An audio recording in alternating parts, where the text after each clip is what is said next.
Olá pessoal, sejam mais uma vez bem-vindos ao canal Entre Linhas, um canal que busca explorar os assuntos que estão nas entrelinhas da lição da Escola Sabatina.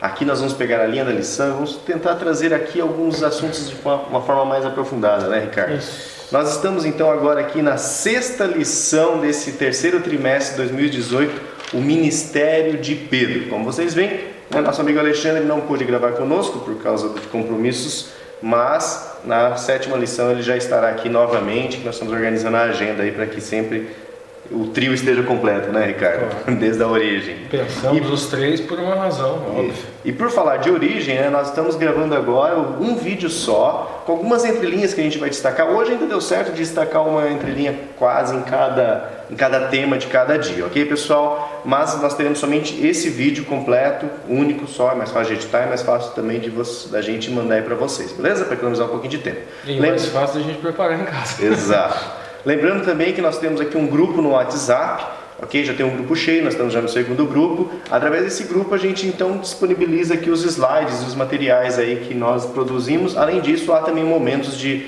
troca de materiais entre os integrantes e também momentos de discussão. Vamos também deixar isso.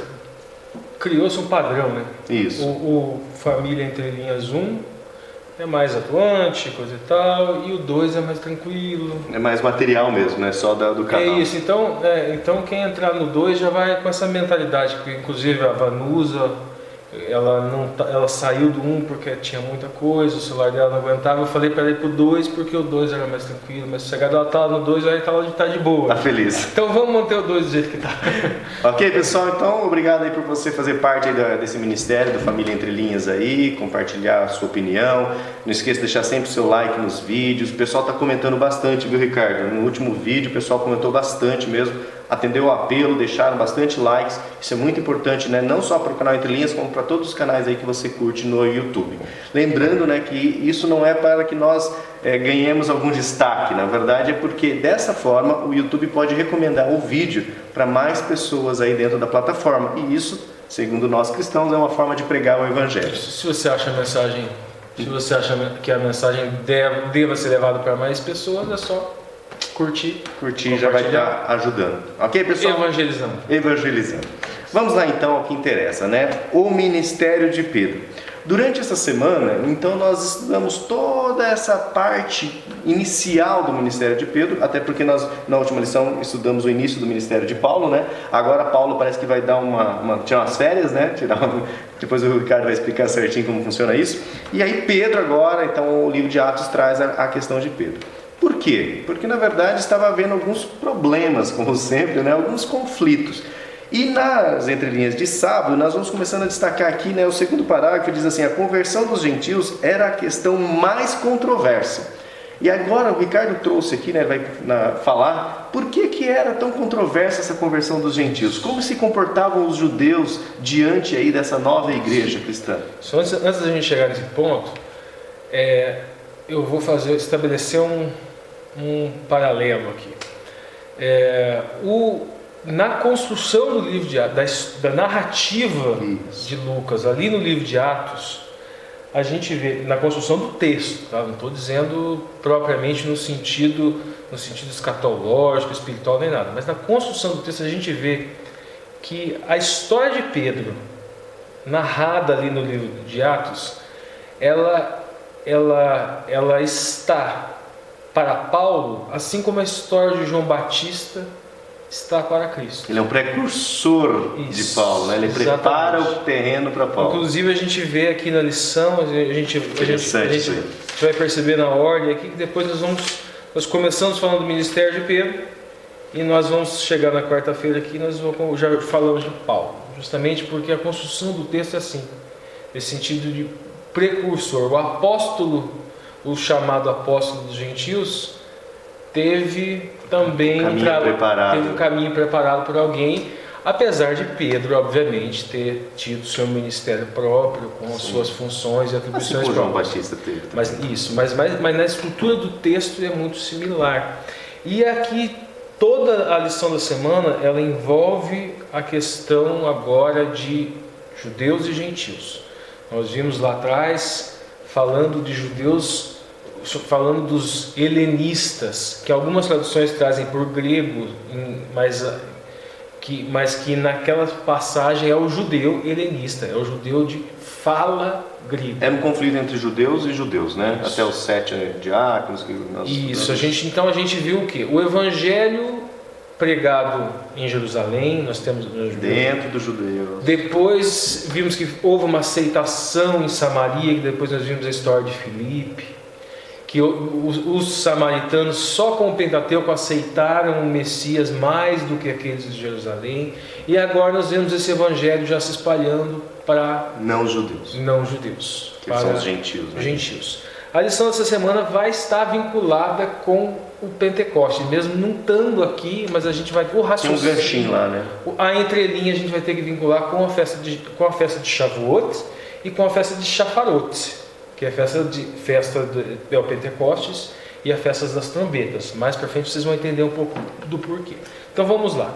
Primeiro, depois de tudo isso, depois de o evangelho se espalhou, Samaria, agora ele começava a se espalhar pelo mundo gentil. Pedro teve um papel muito importante. Vamos explicar um pouquinho aqui. Olha só, aqui no sábado a gente vê a conversão dos gentios era a questão mais controversa na igreja apostólica. Parece que os judeus não se concordavam, né? Então a gente tinha o quê? A gente tinha um tipo de judeu. Primeiro judeu que não aceitava o Messias. Primeiro grupo. Nós não estamos falando de fariseus, essênios, zelotes, saduceus, não estamos falando disso. Os judeus de uma forma geral.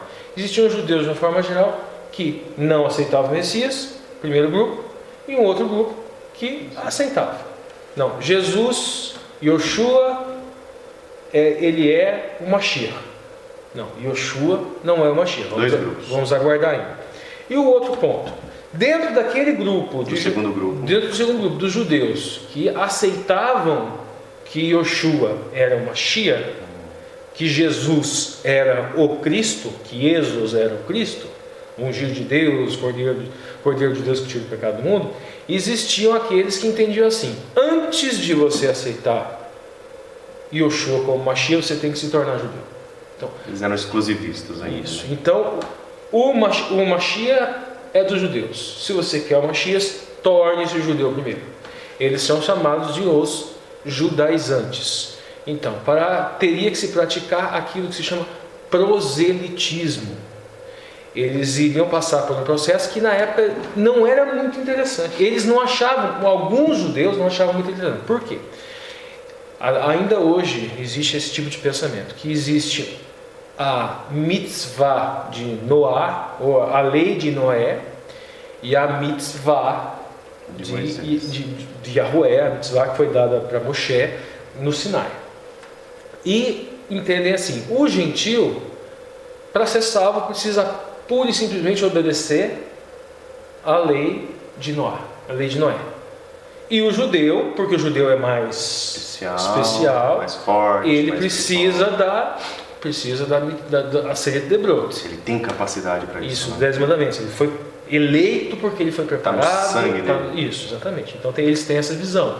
E daí eles falam assim: o proselitismo, para o gentil se tornar um judeu pela prática do proselitismo, se batizar, se circuncidar e tudo mais, passar pela imersão, pelo tevila, ele precisa ser muito consagrado, porque a responsabilidade é muito grande. Ele tem que ser muito preparado. Então, não é qualquer um. Então, é melhor vocês ficarem aí gentios. Um exemplo, na lei de Noé, o sábado não está incluído na lei de Noé. Então, dentro dessa visão, gentil não precisa guardar o sábado. E fica essa distinção, isso, então, essa secção. Ou seja, mas essa prática era muito comum, esse pensamento era muito comum, mas o Eterno, ao longo da história, a gente vê ao longo da Bíblia, ele obviamente, ele não tolerava isso, e eles negavam isso, e acabaram aqueles poucos que tinham emuná no Eterno e que entendiam que a mensagem era para todos, foram dispersos juntos com outros que não tinham. Por exemplo, Daniel era fiel e foi para a Babilônia junto com outros que não tinham a mesma visão dele, e lá ele levou o evangelho, e ele influenciou Nabucodonosor, e depois influenciou Dario. Então a dispersão, que era uma consequência de você não cumprir a aliança, acabou acabou que Deus utilizou essa dispersão para levar o evangelho, vamos dizer assim, sem muitos quererem isso, né? Então isso que a gente tem aqui no sábado. A questão toda vai girar em torno disso. O que é que vem primeiro? Emuná no Mashiach, fé no Messias, ou identidade judaica? Esse que é o ponto, que a gente vai entender um pouco hoje. Legal. Vamos avançar agora então para a lição de domingo. Aqui nas linhas dessa lição, né, vem trazendo a experiência em que Pedro teve lá em Atos capítulo 2, onde ele curou Enéas e ressuscitou também a Tabita, né, que seria as traduções aqui, gazela ou em grego Dorcas. A questão é o seguinte, né, o que nós vamos trazer aqui de entre linhas é que esses milagres parece que na verdade eles têm um símbolo, eles têm uma ligação com outras coisas, parece que é um antitipo. Isso. Primeiro, a gente vai entender que tem uma função e tem também um simbolismo também, uma mensagem que a gente vai entender um pouco melhor agora. Vamos lá, primeiro, aqui eu coloquei um mapinha aqui, ó, aqui está Jerusalém, tá? E aqui está justamente Lida. Aqui, bem do ladinho. Bem do ladinho aqui.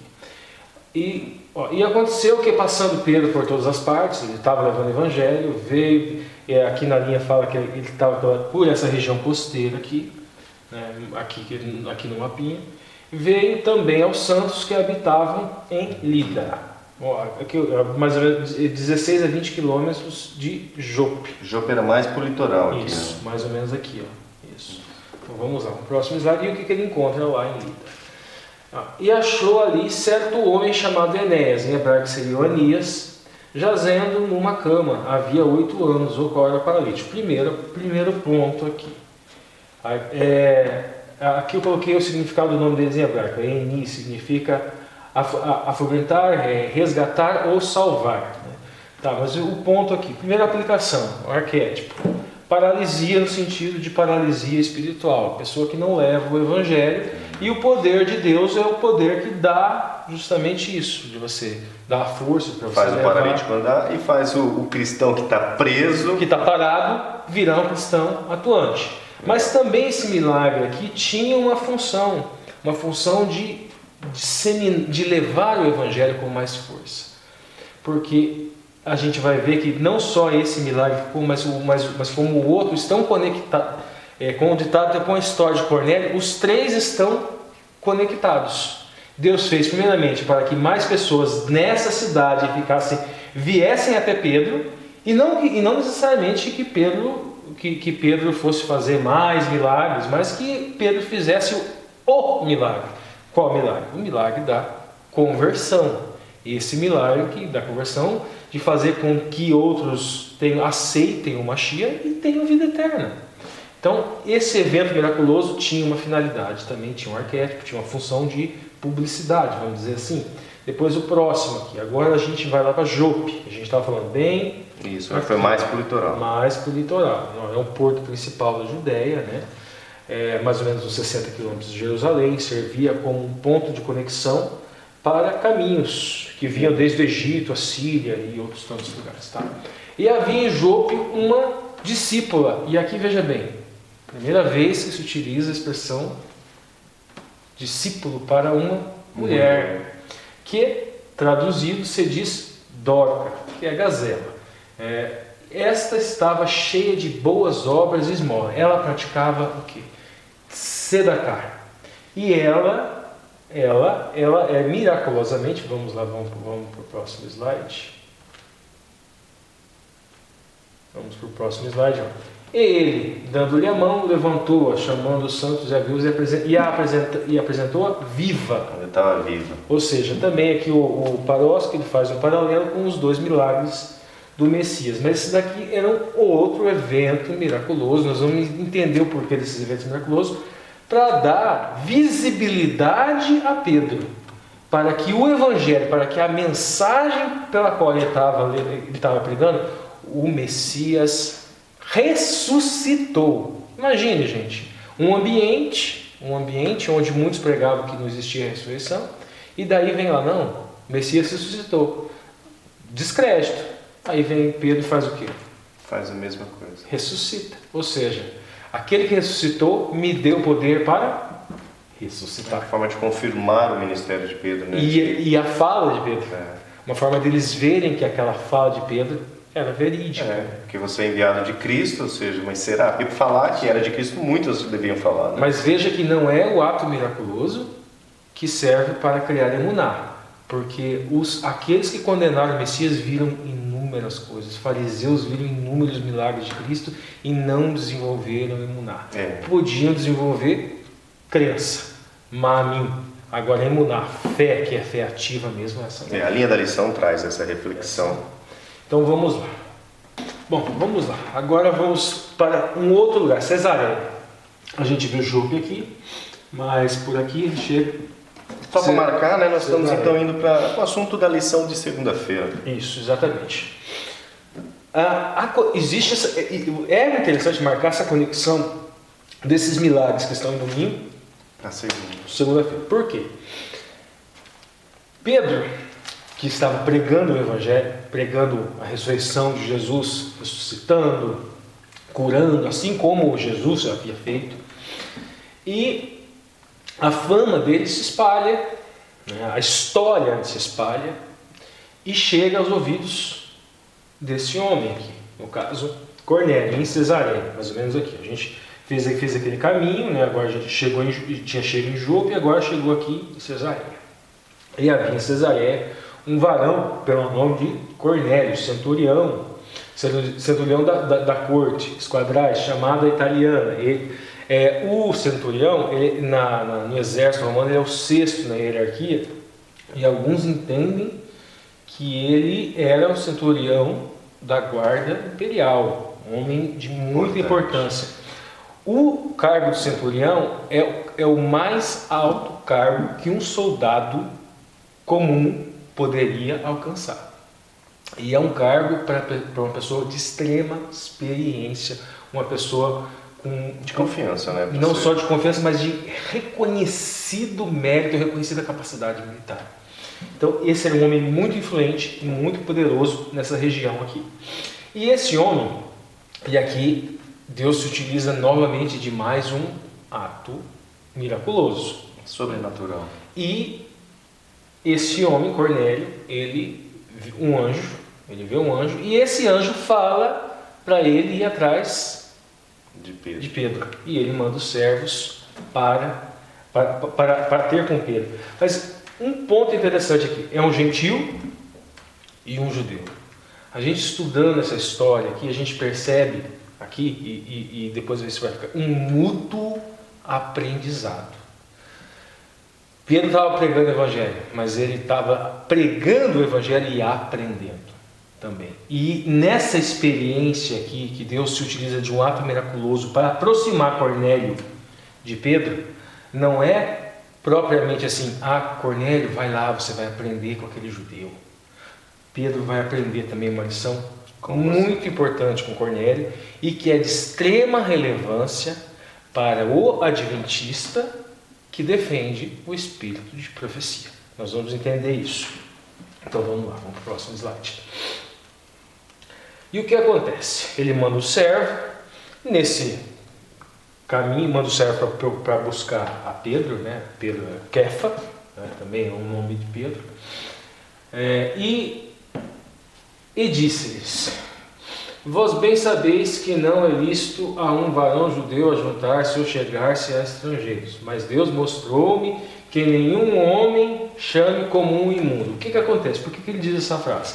Ele tem uma visão, aquela visão do lençol com vários animais imundos e que manda, vai lá, mata e come, coisa e tal. Muitas pessoas interpretam como usam fora do contexto esse texto. Está liberado, vamos comer todas aquelas carnes imundas, mas o próprio Pedro dá a interpretação aqui, gente. Está no próprio livro de Atos. Vós sabeis que não é lícito a um varão judeu ajuntar-se ou chegar-se a estrangeiro. Mas Deus mostrou-me que nenhum homem chama como nenhum homem. E o sonho que ele teve com relação à imundícia está onde? Está justamente nesse contexto. É só ter um pouquinho de boa vontade de ler contexto, não ficar pensando, descontextualizando as passagens que a gente vai entender. Mas tudo bem. O ponto aqui agora é Deus dando um ensinamento A linha e o próprio livro de Atos fala que Pedro estava ensinando, levando o evangelho e explicando doutrinas. Só que aqui existe um ponto doutrinário que Pedro estava precisando aprender. Era esse daqui. E ele vai aprender nessa experiência com Cornélio. Então veja a conexão. Os eventos miraculosos, em Samaria, Pedro e João juntaram-se a Filipe no reavivamento que estava acontecendo por aí. Depois ele vai para Lida, cura Enéas. Essa cura dá força ao ministério dele, credibilidade, visibilidade.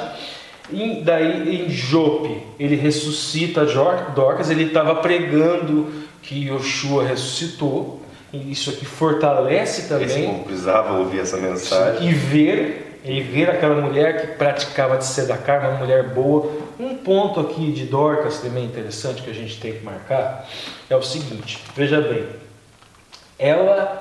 a obra dela de tzedakah não foi só para mostrar para as pessoas que ela era boa. Que aquela mensagem, que aquela mensagem de Pedro, de o Messias que ressuscitou, ela tinha o poder também de ressuscitar, mas que o ministério dela, o que ela ainda iria fazer pelo Evangelho, porque Deus ressuscitou Tabita, né? Exatamente, porque ainda não havia se cumprido tudo aquilo que Deus havia pensado para ela. O propósito de Deus para Tabita ainda tinha mais coisa. O propósito de Deus para a vida dela ainda não tinha se cumprido. E com certeza a ressurreição já estava nos planos de Deus, porque Deus sabe de tudo isso. Sim, exatamente. Então ele utiliza isso, obviamente, para disseminar, mas é uma forma também de fazer com que ela termine aquilo que Deus havia pensado desde o seu nascimento, desde até porque ela volta a morrer anos depois. Sim, exatamente. E aí Deus não ressuscita mais ela.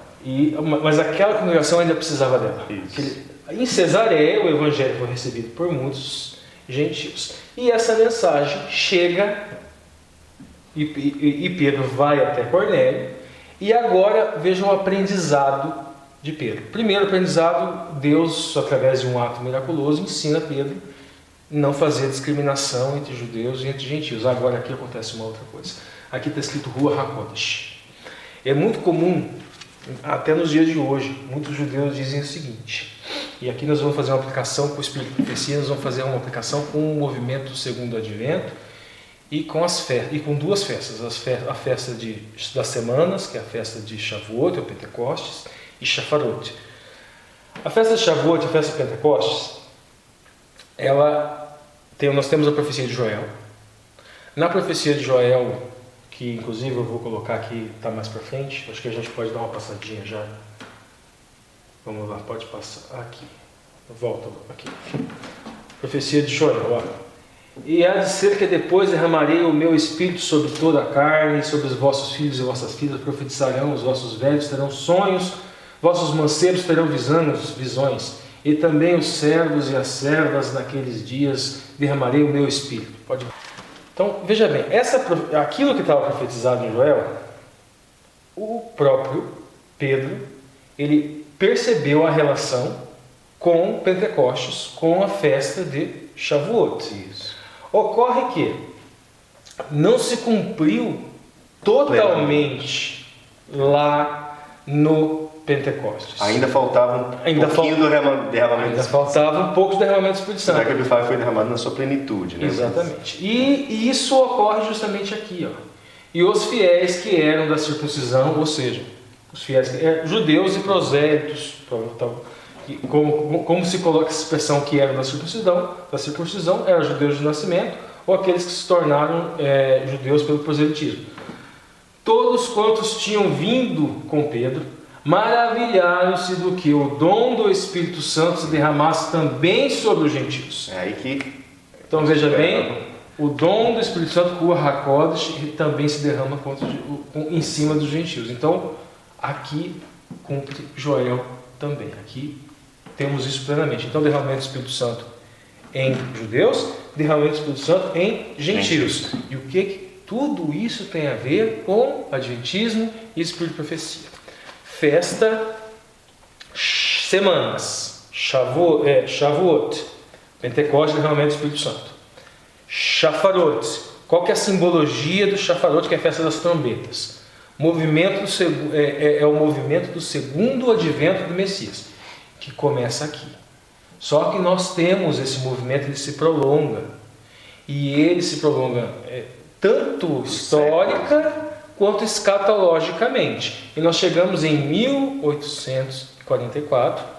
E 1844 é a transição dessa festa do Shafarot para o Yom Kippur. Só que há nos Estados Unidos e no mundo inteiro, um derramamento do Espírito Santo de novo. Há uma iluminação, um estudo da palavra, coisa e tal. E estudo da palavra no sentido de quê? Segundo advento. Vamos estudar a profecia de Daniel, vamos estudar Apocalipse. E teve um equívoco, obviamente. O Guilherme Miller marcou uma data para esse segundo advento. Tá, mas esse movimento segundo advento, aí surge esse vídeo é de São Escola Sabatina, para adventistas, obviamente. Surge o movimento adventista, surge desse movimento milita. Após o desapontamento, um grupo larga a fé, outro grupo mantém persiste. Persiste e continua estudando. A pergunta que a gente faz, a indagação que a gente faz é a seguinte: esse grupo é judeu ou é gentílico? Esse grupo é de gentios. É um grupo gentílico. O espírito de profecia foi escrito por judeu, ou o espírito de profecia foi escrito por gentil? Foi escrito por uma goim, por uma... Ellen White é gentil, ela não é judia.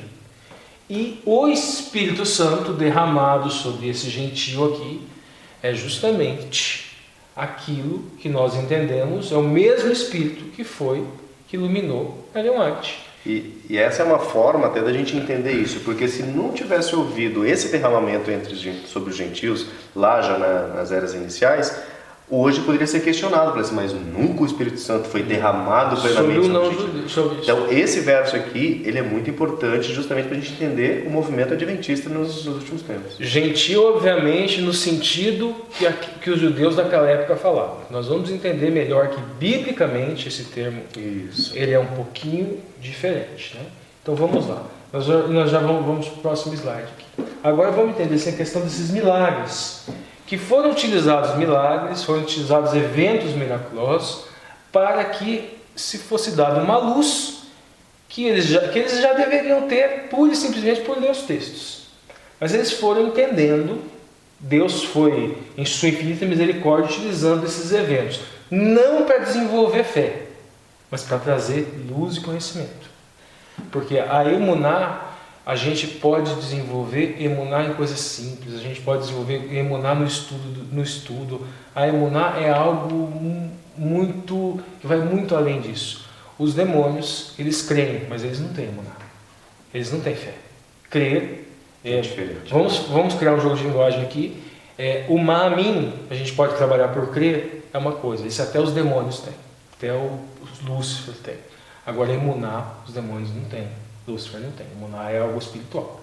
Então vamos ver. Aqui esses milagres. Primeira expressão, Pel, é a expressão hebraica, que Pedro, Lamet e o Aleph. Milagre, prodígio, maravilha ou algo inexplicável. Então ele traz essa conotação de algo inexplicável. Se aplica também, vamos supor aqui, à criação do mundo. Se aplica à sarça ardente, algo inexplicável. Se aplica ao ato de Deus de alimentar o seu povo do alimentar o maná, de auxílio do povo.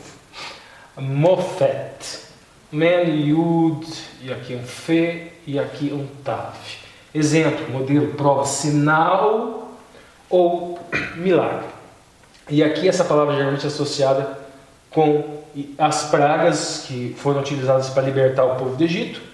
E muitas vezes também há algum tipo de evento miraculoso lá no deserto, porque o povo estava fora do caminho. No caso que eu coloquei o exemplo das serpentes. O povo estava fora do caminho e foi utilizado um evento miraculoso para colocar de volta nos eixos. E outros, que seria enviar sinais. Veja, eu coloquei aqui esse o arco-íris da Arca de Noé. Veja uma coisa simples. Uma coisa simples que a gente às vezes não associa com milagre. Todo dia chove e nós estamos vendo um outro, que é para a gente lembrar de alguma coisa. Sinal da aliança. Esses sinais, que ele pode carregar tudo aquilo que nós estamos falando até agora. São sinais que Deus utilizou de que aquela mensagem é verdadeira. Aquilo que aquele homem está falando é verdade. Mas, veja bem, esses milagres podem ou não podem desenvolver emuná. Então, agora vamos aqui a um ponto interessante. Né? Agora os extremos perigosos. Então, né? Nós já passamos... Terça-feira. Já foi o dom do Espírito sobre os gentios, o né? dom do Espírito. Agora, quarta-feira, a igreja em Antioquia. Isso. A gente ainda tem que marcar um pouco, antes de chegar na quarta-feira, a gente tem que marcar um pouco o seguinte. Primeira coisa. Uma confusão que também pode ser feita. Judeu. A gente não explicou muito bem isso. O apóstolo Paulo, a gente já falou várias vezes aqui, o apóstolo Paulo diz que o judeu, de verdade, é quem tem emuná no Mashiach. O que circunciso do coração. Aquele que é circuncidado no coração. Aquele que permite que o Espírito Santo faça essa circuncisão no coração. Então ele fala o seguinte: quem é judeu étnico e não tem emuná no Mashiach, não é judeu de fato, não é israelita de fato. E é cortado da videira. Não é Israel de fato. Agora, quem tem emuná no Mashiach, esse é judeu de fato, independente da sua nacionalidade. Então, o verdadeiro gentil é aquele que não tem fé no Messias. Então, esse gentil no sentido pejorativo, o apóstolo Paulo diz: não, você judeu de nascimento, você que é gentil. Você está aí utilizando o termo pejorativamente? Não. Você que é isso. Tá, então veja bem. A gente vê aqui nessas duas passagens extremos perigosos. Dois extremos bem perigosos. Primeiro extremo perigoso. Lendo Joel 2, 28 e 29, entender que esse derramamento do Espírito Santo só se dá no judeu étnico. Coisa exclusivista, né? Só judeu é que pode interpretar a Torá. Só judeu que pode interpretar a Taná. Só judeu que pode interpretar a Brit Hadashah. Brit Hadashah é o Novo Testamento. Brit Hadashah é a aliança renovo. A aliança do renovo. Não é renovada propriamente, mas é uma aliança que ganha uma roupagem nova. Esse é o primeiro extremo perigoso. O segundo extremo perigoso é ler Daniel 9, 24, quando fala das 70 semanas, que estão determinadas sobre o teu povo e sobre a tua cidade, para extinguir a transgressão e para dar fim aos pecados, para expiar. Entender que com o apedrejamento de Estevão, que está aqui, ó, o apedrejamento de Estevão, acabou o período de graça para o judaísmo étnico, para os judeus de nascimento. Não é isso. O que acontece aqui? Quando Cristo morre, rasga-se o véu. Com o rasgar do véu, cessa-se o quê? Corbanot. O que é corbanot? Sacrifício expiatório, cordeirinho, pombinha. Tudo aquilo apontava o Messias. O Messias já veio, o Messias já morreu. Isso não significa um ato que exclui uma etnia ou exclui um povo. Rasgou o véu, foi o primeiro ato miraculoso, foi o primeiro outro para aquele judaísmo. Para aquela instituição. Para aquela instituição judaica, para o sinédrio, para os sacerdotes entenderem. Acabou o Corbanot, aquele que morreu no Messias. Rasgou. Primeiro sinal miraculoso. Alguns foram, outros não foram. Naquele evento já. Aí há o apedrejamento de Estevão. No apedrejamento de Estevão lembra no seu discurso Levíticos 26 e Deuteronômio 28. Isso. Lá Levíticos 26 e Deuteronômio 28 fala todas as formas de lei. A Torá, que é a instrução, fala da Mishmeret, que é a função sacerdotal, fala da Mishpat, que é julgamento, todas as condições de lei. Se obedecerem a lei, benção, benção, benção, benção. Se não obedecer, maldição, maldição, maldição. Se continuar a obedecer, dispersão. Já estavam dispersos. Já várias dispersões. Babilônia, alguma coisa e tal. E aí vem Estevão e no seu discurso lembra. E circunciso de coração. Lá em Levíticos 26 fala: mas se o seu coração incircunciso se humilhar, lembrarei da aliança com Abraão, Isaac e Jacó. E no discurso de Estevão ele cita quem também? Abraão, Isaac e Jacó. Ou seja, ele está dizendo o seguinte: negando o Mashiach, vocês estão descumprindo aquilo que está em Levíticos 26. Foi dado profeticamente, escatologicamente, 3 semanas e meia Ou seja, após a crucificação de Cristo, ainda assim aquela instituição judia tinha 3 semanas e meia para profética, assumir que o Messias era dele. Isso, exatamente. Tinha 3 semanas e meia profética para entender. Corbanot acabou. Acabou Corbanot. Se vocês não entenderem aqui, vocês vão entender. Aí entra outra profecia de Daniel. Isso. É um outro príncipe que fará cessar também o sacrifício diário. E isso se cumpriu no ano 70, cerco de Jerusalém. Ou seja, ou vocês entendem com o ungido que vai ser tirado, como fala em Daniel, o príncipe que vai ser tirado, no caso o Messias que foi tirado, que foi morto, ou vocês aprendem com um outro príncipe vai vir na força e vai acabar com o Corbanot, porque ele vai destruir o templo. Sim. E foi o que aconteceu, foi dada essa chance e não aproveitaram enquanto instituição. Mas veja, Estevão também era judeu, Estevão estava aqui. Como é que a gente vai falar que acabou o período de graça para judeus? Porque às vezes as pessoas leem, 70 semanas estão determinadas sobre o teu povo.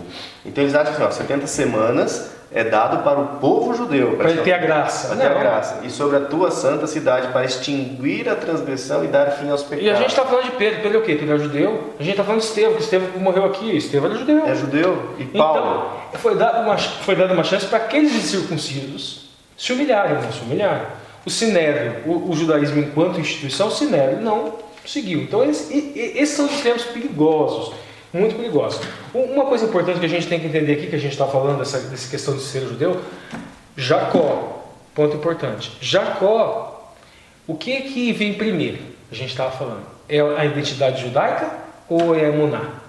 Vamos pensar Jacó. Jacó teve o nome mudado, teve o Shem mudado. Jacó Yaakov, tem um Yud no começo, que transforma a palavra num verbo, depois significa calcanhar, quer dizer que ele veio depois de Esaú, colocar esse nome nele. Depois o nome vira Yashar, é Israel, que vem de Yashar e El. Yashar é reto e El Deus, ou seja, reto aos olhos de Deus, reto perante Deus, é mais ou menos nesse sentido. Mas aí vem a pergunta, como que ele houve esse processo? Ele se tornou? Então veja bem, ele luta com aquele anjo, mas não luta no sentido de destruir aquele ser. Mas ele luta no sentido, eu não te solto enquanto não me abençoar. Emuná é justamente isso. Depois que ele lutou com aquele ser, é que ele teve a bênção e teve o nome mudado. Então a identidade vem depois. O que de fato é importante? O importante é ter emuná no Mashiach. A ritualística, o tornar-se judeu é uma consequência da emuná no Mashiach. Aquilo que a gente chama de Israel espiritual é um jogo de linguagem complicado que pode causar equívocos. Mas a gente pode pegar esse jogo de linguagem fazendo todas essas ressalvas que foram feitas para explicar isso. Judeu, no sentido bíblico, no sentido real, é quem tem emuná no Mashiach, não é quem pratica proselitismo, não é quem se pratica o ato da circuncisão. E agora a gente finalmente chega em quarta-feira, e aqui quarta-feira a gente vê aquela conexão que a gente falou, igreja na Antioquia, e a questão de Pedro como sendo o precursor daquele que seria o apóstolo. Aqui nós temos Shaul Hashalia, ou seja, Saulo, o apóstolo enviado, o procurador dos Goim, ou seja, dos gentios. O que acontece? Depois de tudo isso que aconteceu, esse ministério de Pedro e o evangelho ganhando muito espaço no mundo gentílico, agora esses judeus já entendendo um pouco melhor esse papel dos gentios, que o gentio, além do Messias, deles poderem aceitar o Messias, eles podem propagar essa mensagem. Eles também podem ter o dom do Espírito para levar a mensagem, para profetizar, para fazer milagres, para estudar, para ensinar. Então, agora que já se começou a entender isso, dentro disso que era chamado primeiro de a seita do caminho, e que aqui começa a ser chamada de cristãos, aqui em Antioquia da Síria, eu coloquei um mapa aqui da primeira viagem de Paulo. vai ter uma lição própria para isso. Veja bem, e partiu Barnabé, antes de partir Barnabé para Tarso, eles percebem que o que estava acontecendo aqui, que os gentios estavam aceitando melhor esse evangelho do que os judeus de Jerusalém. Veja que samaritanos aceitaram melhor, tendo o Pentateuco, e agora gentios que não tinham nada, nem Pentateuco, estavam aceitando melhor também. E, obviamente, começaram a estudar a Torá, começaram a estudar os profetas, né? É evidente. Mas veja bem, então eles mandaram Barnabé para Antioquia, e Barnabé já começa. Só que agora a gente vai perceber que Paulo, e vamos entender do que acontece com Paulo. Paulo tem a conversão em Damasco, ele vai para Jerusalém. Ananias tem aquele evento que a gente já falou de Ananias lá, falamos na lição passada, e Paulo estava cego. Ele, no caminho de Damasco, ele vê Yoshua fala com ele: Paulo, por que me persegues? E outras coisas. E a conversão dele na cidade de Damasco, e Ananias vai lá e cura. Ele era cego antes, ele era um purushim, né? Ele fazia paraxá da Torá. Ele tinha a Bíblia, né? A Torá nas mãos, e não enxergava. Ele era purushim, era um fariseu, se utilizava da prática da paraxá, estudava a Torá em porções, tinha um conhecimento da Torá, só que ele estava cego espiritualmente. Ele via, mas não via. Não enxergava. Não enxergava. E aí Ananias cai as escamas, coisa e tal. Ele fica em Jerusalém. Aí ele sai de Jerusalém e ele vai, muito provavelmente, se desenvolve, ele vai para a Arábia. Fica um tempo na Arábia. Esse tempo que ele fica na Arábia é um tempo para ele se reciclar, para ele se despir daqueles vícios, aqueles conceitos, aquelas ideias, aquelas falas. E depois, e veja bem, judeu de nascimento, estudou ali aos pés de Gamaliel, vamos usar uma expressão tanto como um cara porreta, Gamaliel, né? Gamaliel, que era neto de Hillel, né? Que fundou a escola dos fariseus. Hillel, uma escola muito mais caridade, de amor, de tzedakah, uma escola mais liberal, vamos dizer assim. E ele não era tão liberal assim, parecia muito mais com a outra escola, Shammai. Mas depois ele fica aquele tempo lá, orando, clamando o Espírito. Ele volta para Jerusalém, e depois ele sai de Jerusalém e vai para Tarso. Acontece toda essa história que nós falamos de Pedro, dissemina-se o Evangelho no mundo gentílico, que isso está pipocando aqui no mundo gentílico. Eles mandam Barnabé para Antioquia, da Síria, que é bem aqui, e ele acha que precisa de ajuda. E Barnabé vai fazer o quê? Ele vai aqui para Tarso, pega Paulo e traz Paulo para Antioquia, e eles pregam aqui, e eles convertem muitos gentios, e esse aqui é o QG, vamos dizer assim, do apóstolo Paulo. Daqui ele parte para as 3 ou 4 viagens missionárias. Na Bíblia e no Espírito de Profecia, a gente tem informações enunciativas de que seriam 3 viagens missionárias. Em alguns textos espalhados, existe talvez uma 4ª viagem que não foi detalhada. Existe alguns, me recordo de 2 textos históricos que já trouxemos de outro vídeo, que fala de uma 4ª que ele foi até a Espanha. Mas tudo bem. E aqui a gente vê essa conexão. Todo esse ministério de Pedro preparando o terreno para o apóstolo dos gentios e para suas viagens, que elas vão ser bem detalhadas no livro de Atos, e que nós vamos ver melhor isso mais para frente. Okay. E aí, avançando. Agora aqui um ponto importante. Quinta-feira, a perseguição de Herodes. E aqui é um ponto prático também para a gente, tá? A gente vai lá em Atos 12:1. Aqui esse Herodes, aqui na lição está falando, Herodes Agripa I, o Alexandre, dá uma olhada. Já explicou a hierarquia, né? A herodiana, no vídeo passado, quem tiver curiosidade, dá uma olhada lá. Ele é o neto de Herodes o Grande, que governou a Judéia no ano 40 ao ano 44 TC. Então vamos lá. Quem quiser dar uma olhada na genealogia, dá uma olhada no vídeo passado, tá? E quem está no grupo do WhatsApp aqui já recebeu a imagem que o Alexandre mandou, certinho, só ver a imagem. Então vamos lá. E por aquele mesmo tempo, o Herodes se estendeu as mãos sobre alguns da congregação para maltratar. Matou a espada Tiago, o irmão de João. E vendo que isso agradava aos judeus, continuou mandando prender também a Pedro. E eram dias asmos. Né? Aqui provavelmente essa é a festa Massot, né? A expressão Massot. Agora aqui. Mas olha a diferença aqui. A gente tem Tiago aqui que é martirizado. Morto. E a gente tem aqui agora Pedro que vem um anjo e liberta ele. Qual que é a diferença? É muito comum, gente, eu já vi muito isso em igreja. Vamos tomar cuidado, vamos prestar atenção no outro irmão.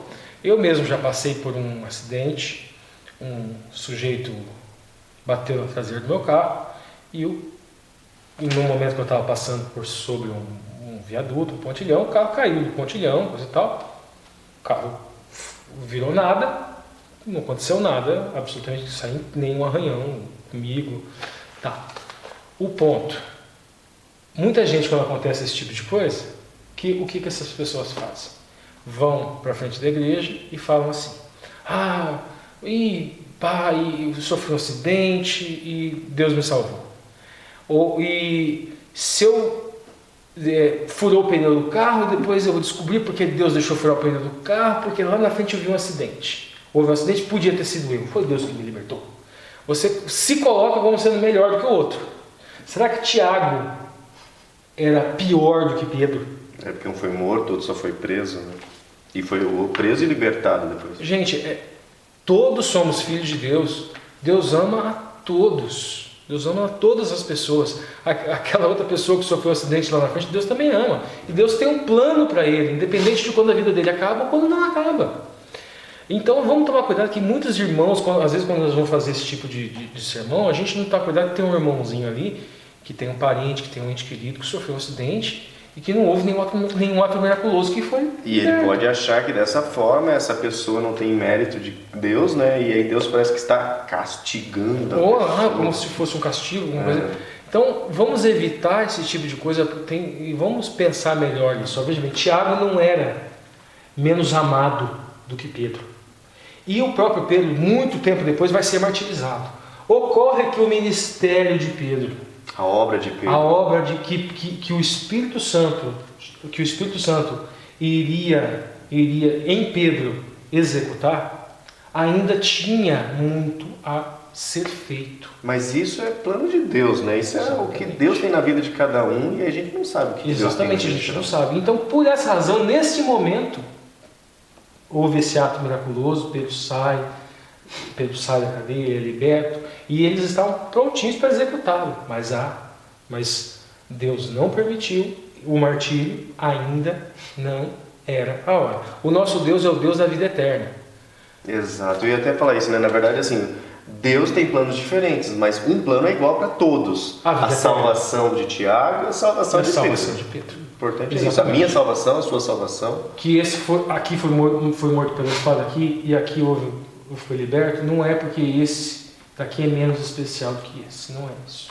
É porque a obra dele o Espírito Santo ainda iria utilizá-lo para salvar outros, para possibilitar que outros desenvolvessem emuná. Pessoal, e para encerrar, né, na verdade, o link final que fica, toda a lição, né, junto com esse último slide, a lição veio então tentando justamente acabar com essas divisões, né? A gente começou lá com os grupos dos judeus, os que não aceitaram o Messias, os que aceitaram o Messias, mas dentro dos que aceitaram o Messias haviam divisões, haviam conflitos, e aí Deus vai tratando de forma assim, eu não quero conflito.